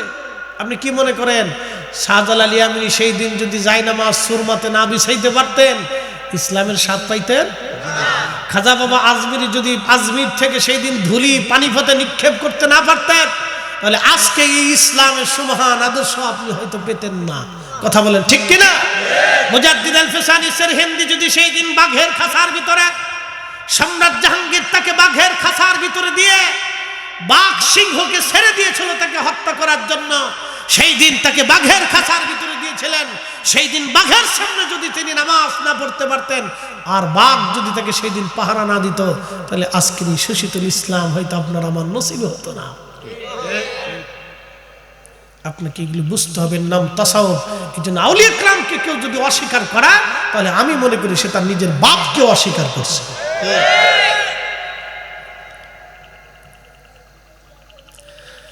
প্রিয় উপস্থিতি, কাশীপুরবাসী মনোযোগ দিবেন। হযরত ইব্রাহিম বিন আদহাম রাহমাতুল্লাহ আলাইহি একাধারে 12 বছর পানি উঠাইলেন। 12 বছর তাহাজ্জুদের পানি উঠানোর পরে ইব্রাহিম বিন আদহাম রাহমাতুল্লাহ আলাইহি তিনি এইবার ওনার পীর ভাই গেছেন ওই পানি উঠানোর জন্য। হুজুর পাঠাই দিয়েছেন, বাবা দেখো তারে পরীক্ষা করো। পানি উঠাইতে যাওয়ার পরে পীর ভাই ইচ্ছা করে ইব্রাহিম বিন আদহামকে পরীক্ষা করার জন্য আজকে ঝগড়া বাঁধিয়ে দিলেন। তো ঝগড়ার একটা পর্যায়ে ইব্রাহিম বিন আদহাম রাহমাতুল্লাহ আলাইহি তিনি তো আগে রাজা ছিলেন, সে বাদশাহী স্বভাব তার তখনও যায় নাই। ঠিক তখনই বাদশাহী স্বভাব দিয়া উনি ওনার পীর ভাইয়ের মুখের মধ্যে টাস করে থাপ্পড় মেরে দিয়েছে। এক থাপ্পড়। তো থাপ্পড় টাপ্পড় মারার পরে পানি লুইছে। হুজুর কিছু বলে নাই, চুপচাপ তাহাজ্জুদ পড়ছে, ফজর পড়ছে। 12 বছর শেষ। ইব্রাহিম বিন আদহাম বলল, হুজুর 12 বছর তাহাজ্জুদের পানি জোগাড় করছি, তাহাজ্জুদের ইবাদত করছি আপনার সাথে, আমার কি ছুটি হয়েছে? বলতেছে, বেটা 12টা বছর তুমি তাহাজ্জুদের পানি জোগাড় করছো, কিন্তু বেটারে তোমার বাদশাহী নজর এখনো যায় নাই। ওই যে থাপ্পড় মারছে, পরীক্ষায় ফেল। পরীক্ষায় কি করছে? ফেল করছে। বেটারে 12টা বছর তুমি তাহাজ্জুদ পড়ছো, কিন্তু বাদশাহী স্বভাব। বলে, হুজুর তুমি তোমার পীর ভাইকে আজকে থাপ্পড় মারছো? বলে, হ্যাঁ হুজুর ভুল হয়ে গেছে। কে বেটা, তোমাকে আরো 12 বছর থাকতে হবে। একসাথে বলবেন আল্লাহু আকবার। পারবো নি আমরা?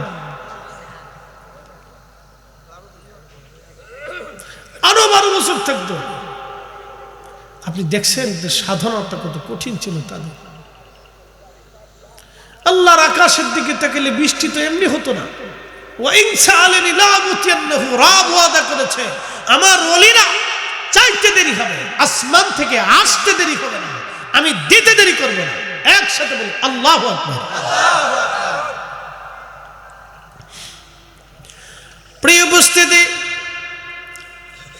ইব্রাহিম বিন আদহাম রাহমাতুল্লাহ আলাইহি আরো 12 বছর তিনি সাধনা করলেন, আরো 12 বছর তাহাজ্জুদের পানি জোগাড় করলেন। আরো 12 বছর তাহাজ্জুদের পানি জোগাড় করার পরে আজকে আবার সেই পীর ভাইকে হুজুর পাঠাইছে, যাও পরীক্ষা নিয়ে আসো। এসে পীর ভাই আজকে আবার ঝগড়া বাঁধাইছে। ঝগড়া বাঁধানোর পরে পীর ভাই দেখে ইব্রাহিম বিন আদহাম মাথা লড়াচড়া করে না, তখন সে নিজেই ইব্রাহিম বিন আদহামের মুখে থাপ্পড় মারছে। মানে দেখি আজকে লড়াচড়া করে কিনা। একসাথে বলবেন আল্লাহু আকবার। আজকে পীর ভাই 24 বছর পরে আজকে আবার থাপ্পড় মারছে, 12 বছর পরে আবার দিছে। আজকে ইব্রাহিম বিন আদহাম দেয়নি, পীর ভাই দিছে, দেখি লড়াচড়া করে কিনা। 26 বছর পরে পীর ভাইয়ের মুখে হাতে থাপ্পড় খাওয়ার পরে ইব্রাহিম বিন আদহাম রাহিমাহুল্লাহ হাতটা ধরে বললেন, ভাই আমার তোমাকে কষ্ট দিয়ে ফেলছি, আমাকে মাফ করে দাও, আমার ভুল হয়ে গেছে। তুমি তোমার অন্তরে ব্যথা দেওয়ার কারণে তুমি আমার থাপ্পড় মারছো, ভাই আমারে ক্ষমা করে দাও, আমার ভুল হয়েছে। একসাথে বলবেন আল্লাহু আকবার। তাসাউফের ক্লাস। কিসের ক্লাস? তাসাউফের ক্লাস। এটা পরীক্ষা, ফাইনাল পরীক্ষা। ইব্রাহিম বিন আদহাম 24 বছর পরে ফজরের নামাজ পড়ে হুজুরকে বলেন, হুজুর 24টা বছর আমি আপনার সাথে কাটাইলাম, হুজুর আমার কি বিদায় হয়েছে নি, আমার কি ছুটি হয়েছে নি? ইব্রাহিম বিন আদহামকে প্রিয় মুর্শিদ বললেন, বেটা 24 বছর পরে তোমার বাদশাহী নজর চলে গেছে বেটা। আজকে বুঝছি তোমার অহংকার আর অহমিকা তোমার অন্তরে এখন আর নাই বেটা। এবার তোমার দিল পরিষ্কার হয়েছে, এবার তুমি আল্লাহর পথে সুলুক করতে পারো, তুমি বিদায় নিতে পারো, তুমি পাস। কত বছর পরে? 24 বছর তাহাজ্জুদের পানি জোগাড় করছে, পড়ছে, পড়তে পড়তে পড়তে পড়তে পড়তে পড়তে পড়াইতে পড়াইতে পড়াইতে পড়াইতে পড়াইতে পড়াইতে পড়াইতে পড়াইতে 24 বছর পরে পাস। ইলমুল কলব, দিল সাফ হয়েছে, অহংকার নেই। 24 বছর পরে অহংকার মুক্ত হয়েছে। পৃথিবীতে এরকম কয়জন আছে আপনি দেখেন? নাই কেউ।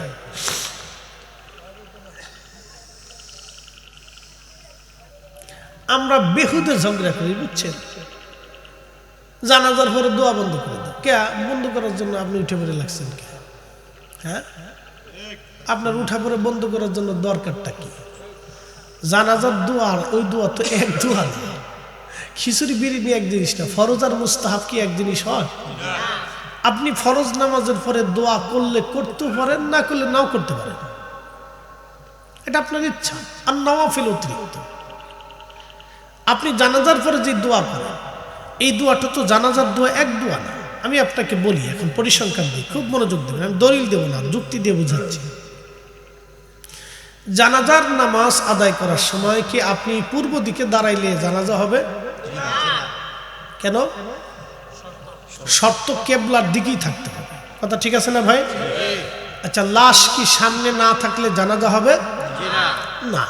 গায়েবী জানাজা বলে কোনো জানাজা ইসলামে নাই। এটা একটা ফালতু মতবাদ আমাদের দেশে। গায়েবী জানাজা বলে কোনো জানাজা ইসলামেই নাই। আপনি পড়বেন কেন? যেটা ইসলামে নাই আপনি সেটা পড়বেন কেন? আচ্ছা, গেল।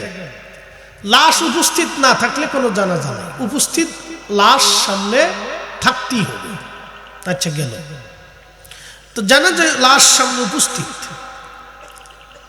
এখন উপস্থিত না থাকলে জানাজা হবে না। এখন আপনাদেরকে বলি, জানাজার নামাজের পরে যে দোয়াটা হয়, এই দোয়ার জন্য কি লাশ সামনে রাখা শর্ত আছে কোনো? কেবলামুখী হয়ে থাকা কোনো শর্ত আছে? আচ্ছা, এরপরে জানাজার নামাজ কি অজু ছাড়া পড়লে হবে? হ্যাঁ, আচ্ছা, এই দোয়া অজু না থাকলেও হবে, কারণ এটা মুস্তাহাব। অজু না থাকলেও হবে, কিন্তু অজু থাকাটা উত্তম, না থাকলেও হয়ে যাবে, হয়ে গেছে, এটা মুস্তাহাব, ফরজ না, কিন্তু অজু থাকাটা মুস্তাহাব। আচ্ছা, তাহলে এটা অজু ছাড়া হয় না, এটা অজু না থাকলেও চলে। তাহলে এই দোয়া আর এই দোয়া কি এক দোয়া হলো? আচ্ছা, এরপরে আসে, এরপরেরটা হলো এই দোয়ার উদ্দেশ্যে কিছু নির্দিষ্ট দোয়া কালাম জরুরি, নির্দিষ্ট দোয়া, যেমন তাকবীর দেওয়া, সালাতের মতো কাতার করে দাঁড়ানো, এরপরে আপনার দোয়া পড়া, এরপরে সালাম ফেরানো, এই যে আনুষঙ্গিকতা আছে। বাকি দোয়াতে কি এগুলির কোনো উপস্থিতি আছে? এগুলি না হলেও চলবে, যে কোনো কোরআন শরীফ থেকে আয়াত করে আপনি দোয়া করে দিলেন। এখন জানাজার পরে যে দোয়াটা হয়, এই দোয়াটা কিসের উদ্দেশ্যে দোয়া, এটা আমাকে বুঝতে হবে। এই দোয়াটা হচ্ছে আপ এবং মুস্তাহসান, অর্থাৎ আপনার ইচ্ছা হলে পড়তে পারেন, না পড়লেও না পড়তে পারেন, কিন্তু এটা কেন করে?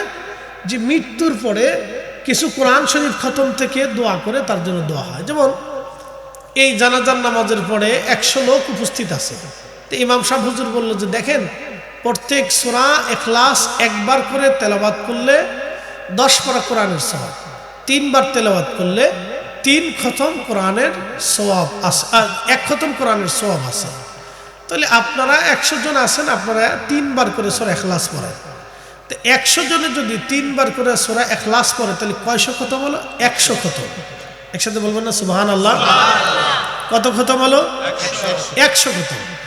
ওই 100 খতমের নেকিটা মরহুমের রুহের উপর বকশিশ করার জন্যই মূলত জানাজার পর এই দোয়াটা, এটা ভিন্ন কোনো উদ্দেশ্য নেই, এটা ফরজিয়াত না, এটি ইচ্ছা করলে করতে পারে, না করলে নাও করতে পারে, কিন্তু মূলত ওই যে তার রুহের উপরে নেকি বকশিশ করার জন্যই এই দোয়াটা।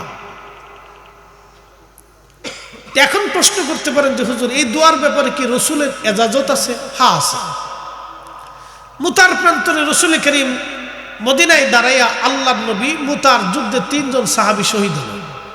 প্রথম শহীদ হলো হযরত জায়েদ। নবী বললেন, জায়েদ শহীদ হয়েছে, আসো আমরা তার জানাজা পড়ি।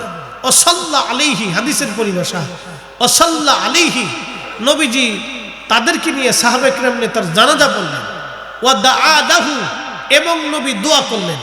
ওয়া ইস্তাগফিরু লি আখিকুম, এবং নবী বললেন তোমরা তোমার ভাইয়ের জন্য ইস্তিগফার করো, ক্ষমা চাইতে থাকো।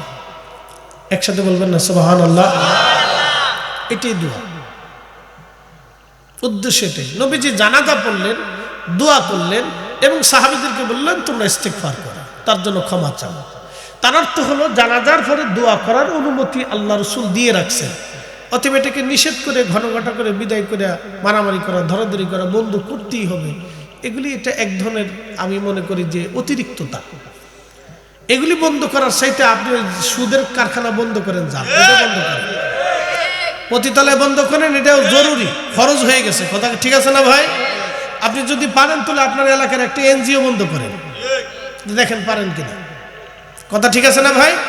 এটা বন্ধ করার চাইতে আপনি আগে এনজিও বন্ধ করেন, দেখেন পারেন কিনা। সবাই মিলে মিশে যায় একটা এনজিও বন্ধ করে দেন, যে এটা সুদ, সরাসরি সুদ করে মানুষকে গোমরাহ করতেছে, আমাদের দেশে বিষ ছড়াইতেছে, অসংখ্য মানুষের হালাল রুটি রুজিকে ধ্বংস করে দিচ্ছে।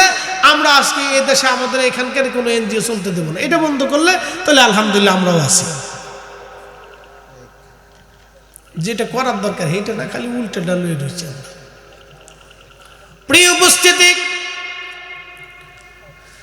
আমি আমার মূল আলোচনার দিকে চলে যাচ্ছি। এগুলো হলো আর নওয়াফিল, অতিরিক্ত ইবাদত, করলেও করতে পারেন, না করলেও নাও করতে পারেন, কিন্তু করলে নেকি আছে, না করলে গুনাহ নাই।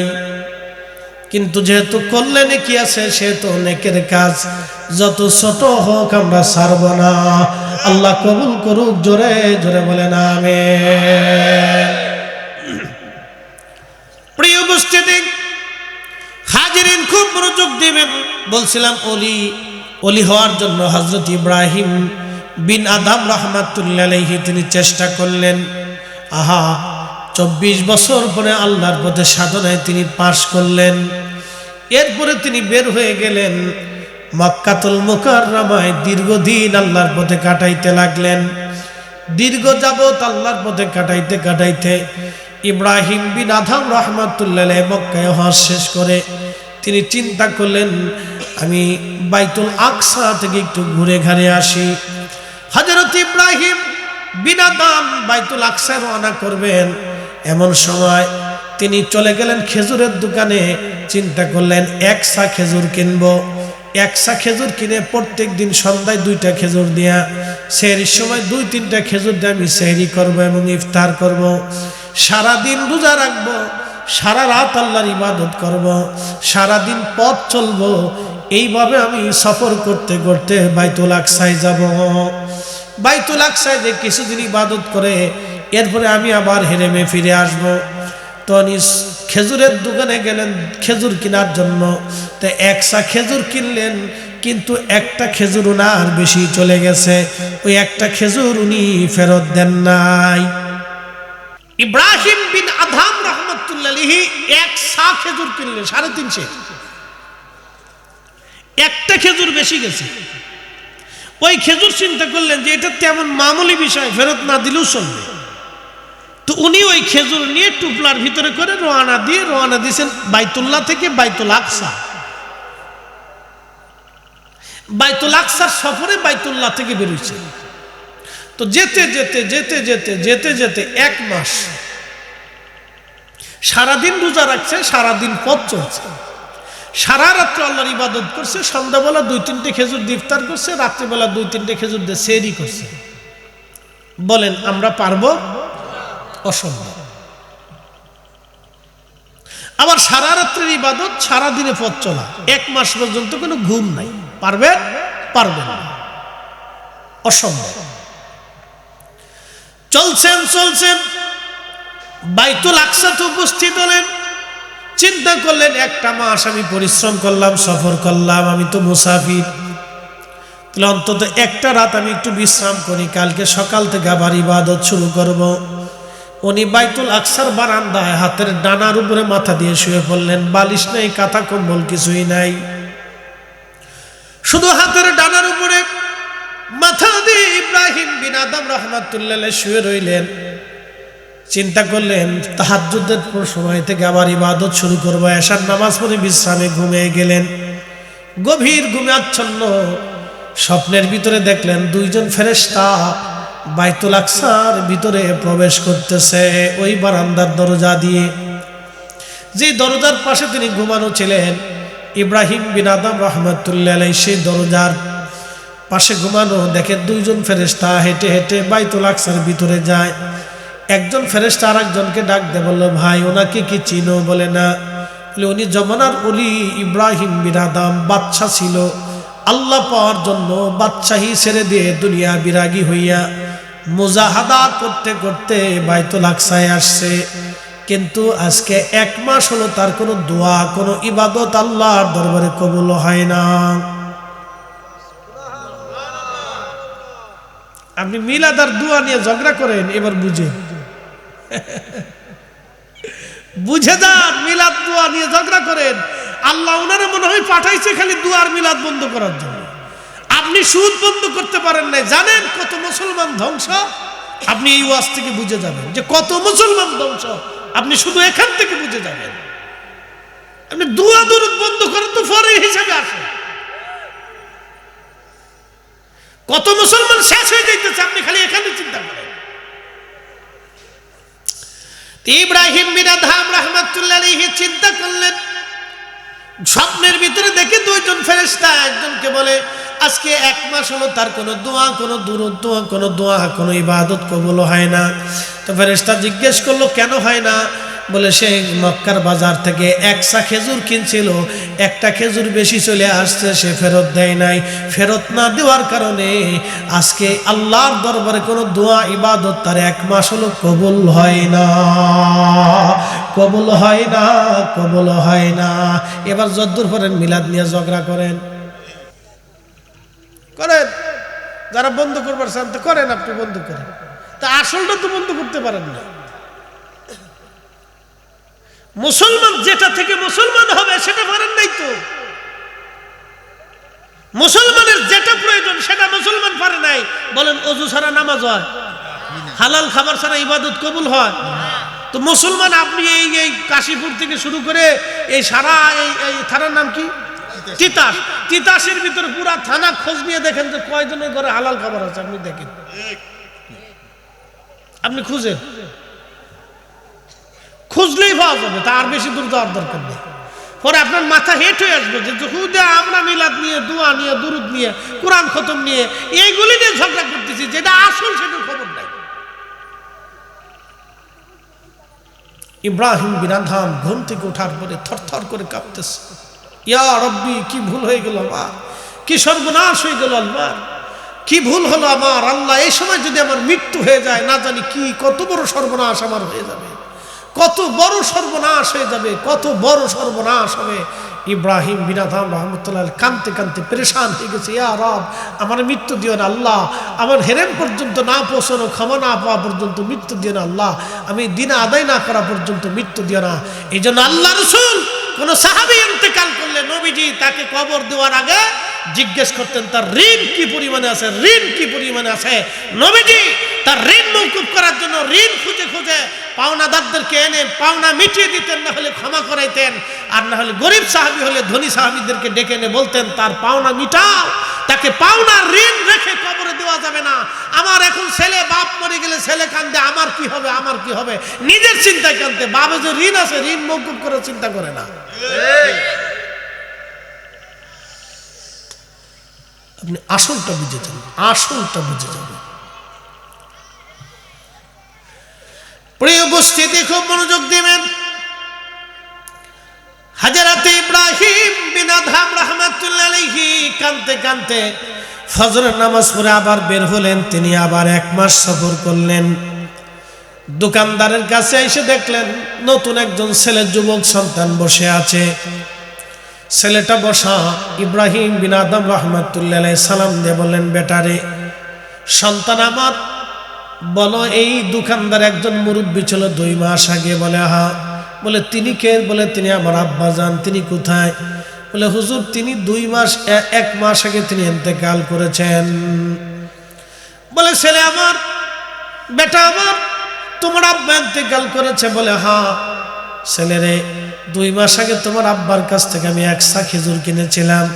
একটা খেজুর বেশি যাওয়াতে আমি তেমন কিছু মনে করি নাই, ওই খেজুরটা আমি তারে ফেরত দেই নাই।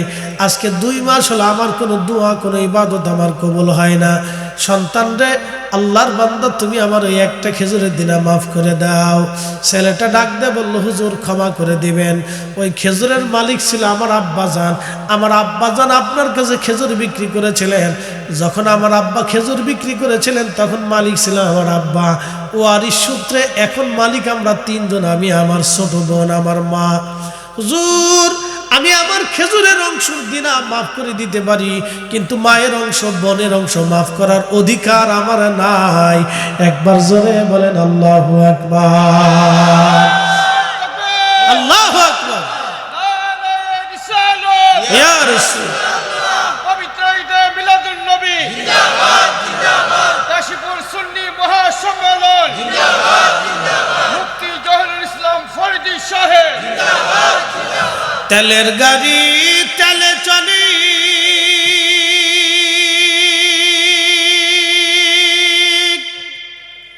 হাওয়ার গাড়ি হাওয়ায় উড়ে,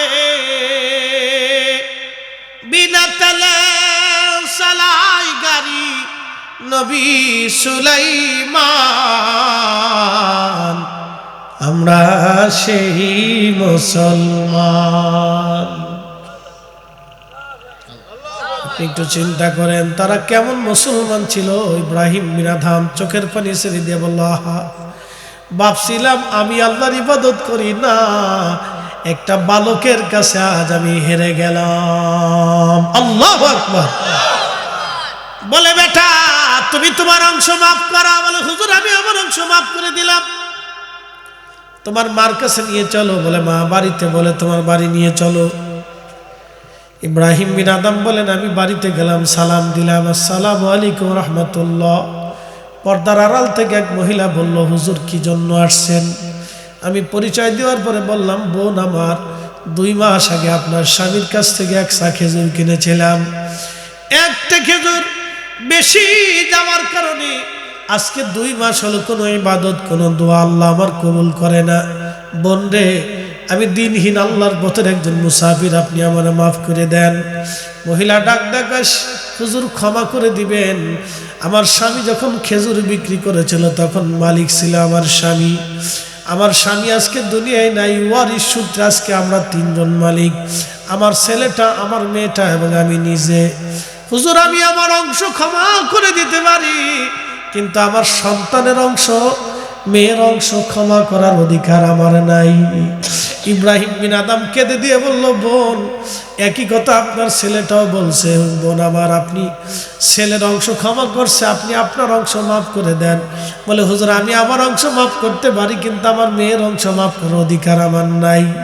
বলতেছে, বোন আমার, আপনার মেয়েকে ঠিকানাটা বলেন, বলে তার শ্বশুর বাড়ি বিয়ে দিয়ে ফেলছি। এরকম বউ যদি কারো ঘরে হয়, তার পুরা ঘরটা আল্লাহর জান্নাতের বাগান হয়ে যাবে। কথা কোন ঠিক কিনা? এখন আমরা দেশের বেডিতে বেশিরভাগ ফুচকা খাওয়া বেডি, চটপটি খাওয়া বেডি, স্বামী বিদেশ গেলে খালি টাকা পাঠানোর পরে খালি হুরুত করে মার্কেটে কেমনে দৌড় দেবে, পাখির মতো উড়ে উড়ে চলে যায়। স্বামীর অর্থ সম্পদগুলি নষ্ট করে বেহুদা সেইভাবে এইভাবে ডানে বামে, স্বামীর অর্থ স্বামীর সম্পদ যারা এইভাবে ডানে বামে নষ্ট করে, এই সমস্ত নারীরা কপালে শনি ছাড়া আর উপায় নাই। কথা কন না কেন? আমি ওয়াজ করলে আমারে আগামী বছর বেটিরা আর দাওয়াত দিবে না। না রে হুজুর, এই হুজুর দাওয়াত দেওয়া যাবে না। হুজুর জাগা মতো শেষ করে দিয়ে গেছে রে, আমরা মার্কেট বন্ধ করছি হুজুর। প্রিয় ভাই, আপনি দেখেন তাহলে বুঝুন তো ইসলামের আসলটা কোনটা, আপনি একটু বুঝেন। আমরা দিনের আসল থেকে ধ্বংস করে দিয়ে নকলটা নিয়ে মারামারি করতেছি। কি কথা ঠিক আছে না ভাই? দোয়া করি কার কাছে? তা আমি আল্লাহর কাছে দোয়া করবো না তো দোয়া কি শয়তানের কাছে করবো? আমরা বান্দা কার? তা আমরা আল্লাহর কাছে চাবো না তো চাবো কার কাছে? কথা ঠিক আছে না ভাই? চাবো কার কাছে? মাফ করবে কে? আল্লাহ মাফ না করলে আমরা মাফ করবো কে? আর আমরা আল্লাহর কাছে না চাইলে আল্লাহর কাছে চাবে কে? কি কথা ঠিক আছে না ভাই? চাবো তো আমরা, দেবে কে? আল্লাহ। তাহলে আল্লাহর কাছে চাবো আমরা, দেবে আল্লাহ। আমরা ছাড়া চাওয়ারা আছে কে? ফেরেশতারা তো গুনাহ করে না, তারা তোর মাফ সাফ চাওয়ার দরকার নেই, তারা তো গুনাই নেই। কুত্তা, বিলে, ছাগল, হাতি, লেড়া, ঘোড়া, গাদা, এগুলির তো আর কোনো গুনাহ টোনা নাই, তাদের জান্নাতও নাই জাহান্নামও নাই, এই জন্য তাদের মাফ সাফ চাওয়ার দরকার নেই। চাবে শুধু মানুষ আর জিন, এই 2টা জাতিকে আল্লাহ শরীয়ত দিছে বিদায় 2টা জাতি অপরাধও করে, ভুলও করে, মাফও চাবে। আল্লাহ কইছে আমি মাফের দরজা খোলা রাখছি, খুলে রাখছি, আমি বড় দয়াশীল, তোমরা মাফ চাবো, আমি মাফ করব। তোমরা যত গুনাই করো, লা তাকনাতু মির রাহমাতিল্লাহ, আমার রহমত থেকে নিরাশ হইও না। তা আল্লাহ যেহেতু আমাদেরকে নিরাশ করতে হইতে নিষেধ করছে, অতএব আমরা নিরাশ হই না বিদায় বারবার আল্লাহর কাছে চাই। কথা ঠিক আছে না ভাই? আমরা আল্লাহর কাছে নিরাশ হই না বিদায় বারবার কার কাছে চাই? বারবারই চাবেন, যতবার মনে চাবেন, খাবার শেষে চাবেন, নামাজের শেষে চাবেন, বাড়িতে বসে মাহফিল শেষে চাবেন, তাহাজ্জুদের পরে চাবেন, ফরজ নামাজের পরে চাবেন, নামাজ পড়ে চাবেন, চাইতে থাকেন। নিষেধ করছে কেন? আল্লাহ তো নিষেধ করেন, তা আপনি নিষেধ করেন কেন? কি কথা ঠিক আছে না ভাই? আল্লাহ তো নিষেধ করেন। আমি যদি জানাজার নামাজের ভিতরে হাত পরাই দোয়া করতাম, তুই কইতেন যে বেরা আপনি ফরজের সাথে নতুন একটা সংযোগ করে বেদাত চালু করছেন, যেটা ফরজের বিপরীত। যেমন আমি আপনাদেরকে বেদাত শিখাই। আমাদের দেশে অনেক সময় আজানের আগে দুরূদ শরীফ পড়ে না ভাই? পড়ে কিনা? গজল গায় না? গায় কিনা? যারা দুরূদ শরীফ পড়ে না তারা কোথাও গজল গায়, কোথাও কোরআন তেলাওয়াত করে, কোথাও হাম পড়ে, পড়ে না ভাই? আমি বরিশালে দেখছি কোথাও আলহামদুলিল্লাহ, সুবহানাল্লাহ, আল্লাহু আকবার, ওয়ালিল্লাহিল হামদ, এইভাবে কিছু সময় আল্লাহ জিকির করার পরে তারপরে আজান দেয়। একজন মুয়াজ্জিনের সন্তুষ্টি মোতাবেক সে আজানের আগে আল্লাহ তাসবিহ পড়তেই পারে। কথা ঠিক আছে না ভাই? এখন বেদাত কোনটা আমি আপনাকে বুঝাই। দেখেন আজান দিচ্ছি, আপনারা বেদাত নিজেরাও বুঝবেন। আশহাদু আন্না মুহাম্মাদার রাসূলুল্লাহ,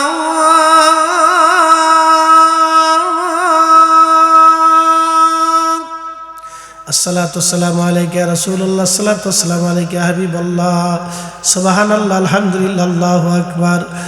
আশহাদু আন্না মুহাম্মাদার রাসূলুল্লাহ,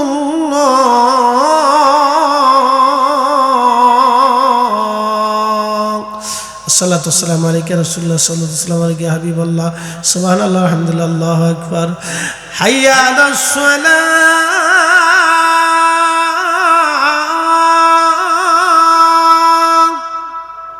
আজান হইছে। আপনারাই বুঝতে পারছেন যে আজান হয় নাই, বেদাত হইছে। কি কথা কন না কেন? বলে কারণ কি?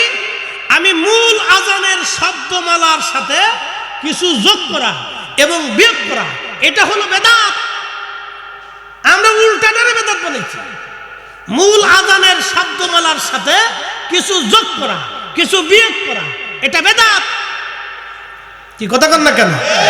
কিন্তু আজানের আগে যেটা পড়েন ওটা বেদাত না, ওটা মুস্তাহাব।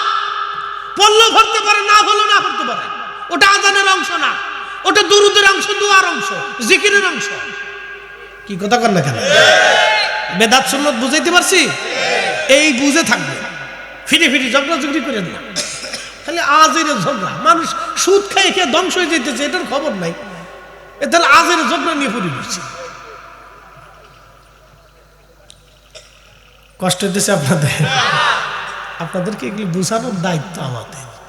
এগুলি নিয়ে ঝগড়া করেন না ভাই। যাদের বিরূপ যারা আছে, যারা বিরোধিতা করেন, তারা আমি জানি না, হয়তো দলের টানে মতের টানে করে ফেলেন। এগুলো করেন না ভাই, এগুলো না করাটাই ভালো। আপনি মানুষকে শিখান যে বাবা তুমি হালাল খাও, যেটা খাইলে মানুষের দোয়া কবুল হবে। আমি আপনারা আরেকটু বুঝাই, একটু বুঝেন। এই আমার দিকে তাকান, খুব সূক্ষ্ম পয়েন্টে বুঝবেন, এগুলো সূক্ষ্ম পয়েন্ট। একজন লোক শুয়োরের গোশত খাইয়া হেরেমে নামাজে দাঁড়াইছে, ধরেন নামাজ হবে? একসাথে বলেন। তার পোশাক সুন্দর, কেরাত সুন্দর, চেহারা সুন্দর, লাহান সুন্দর, জায়নামাজ সুন্দর, নামাজ হবে? কারণ কি? হারাম। জোরে বলেন, কারণ কি? জোরে বলেন। একজন লোক সারাদিন পরিশ্রম করে 500 টাকা রুজি করে হালাল খাবার খেয়ে এসে নামাজে দাঁড়াইছে, তার পোশাক ছিঁড়া, লুঙ্গি ছিঁড়া, তালি দেওয়া, তার টুপিটাও ছেঁড়া, তালি দেওয়া, তার চেহারা অসুন্দর, চুল দাড়ি খুস্কো খুস্কো, সে নামাজে দাঁড়াইছে, নামাজ হবে? তাহলে আপনি বুঝে যান, আপনি আসল দিন বুঝে যান। মিলাদ নিয়ে, জানাজার পরে দোয়া নিয়ে, কোরআন খতম নিয়ে, ফাতেহা নিয়ে, এগুলি নিয়ে ঝগড়া করেন না। যারা নিষেধ করতে চান, করার দরকার নাই। আপনি আসলটা বুঝান। আপনি যাদেরকে নিষেধ করবেন তাদেরকে ওটা নিষেধ না করে আপনি তাদেরকে বুঝান যে আপনাকে আসল হালাল খাবার খেতে হবে। আপনি ওই মজলিসে আসেন, আপনাকে ওই মজলিস ছাড়তে কইছে কে? আপনি চাইলেই তো 10 জন জোগাড় করতে পারবেন না, কিন্তু মিলাদ দিয়ে তো আপনি 10 জন এক জায়গায় করতে পারতেছেন। কথা ঠিক আছে না ভাই? তা আপনি যেহেতু 10 মিনিট সময় পান, ওই 10 মিনিটে আপনি মিলাদের মজলিসে বসে তারে বুঝান যে বাবারে আপনার আজকে রাসূলের দুরূদে আসছেন, আল্লাহ জিকিরে আসছেন, একজন মানুষ কবরে চলে গেছে, তার দোয়ার মাগফিরাতে আসছেন, বাবাজি আপনার সে কবরে চলে গেছে, আমরাও চলে যাব, আপনারা হালাল খাবার খান, এই দিন দিন দিন দিন মানেন। আপনি তারে বুঝান। আপনি যদি তারে নিষেধ করেন যে এটা করাই যাবে না, তো এইরকম বহু মানুষ করা বাদ দিয়ে দিছে, কারো লাভ হয় নাই, শয়তানের লাভ হয়েছে। কি কথা ঠিক আছে না ভাই? বহু মানুষের বাড়ি ঘরে দোয়া দুরূদ বন্ধ হয়ে গেছে, কারোই লাভ হয় নাই, শয়তানের লাভ হয়েছে, কারো লাভ হয়নি। আপনি দেখাইতে পারবেন না যে দোয়া দুরূদ বন্ধ করিয়া নারীদের বেপর্দা বন্ধ হয়েছে? দেখাইতে পারবেন যে এক বাড়ির দোয়া বন্ধ হয়েছে, ওই বাড়ির বেপর্দা বন্ধ হয়েছে? দেখাইতে পারবেন না। তাহলে তো লাভ হয় নাই। তো যেখানে লাভ হয় না, তাহলে সেখানে আমি কেন এটা বন্ধ করতে চাই?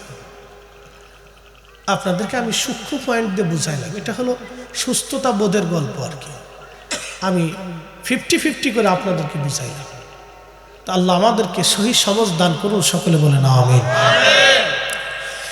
হযরত ইব্রাহিম বিন আদহাম রাহমাতুল্লাহ আলাইহি বলতেছিলেন, বোন আমার মেয়ের ঠিকানা দেন। বলো অমুক অমুক এলাকা অমুক বাড়িতে আমার মেয়েটা। শ্বশুর বাড়ি। ইব্রাহিম বিন আদম রাহমাতুল্লাহ আলাইহি চলে গেলেন সেই বাড়ি। সালাম দিয়ে বললেন, মা 2 মাস আগে তোমার আব্বাজনের কাছ থেকে আমি 100 খেজুর কিনেছিলাম। মা একটা খেজুরের কারণে আজকে 2 মাস আমার কোনো দোয়া কোনো ইবাদত কবুল হয় না। মারে খেজুরের দিন এটা আমার দয়া করে মাফ করে দাও।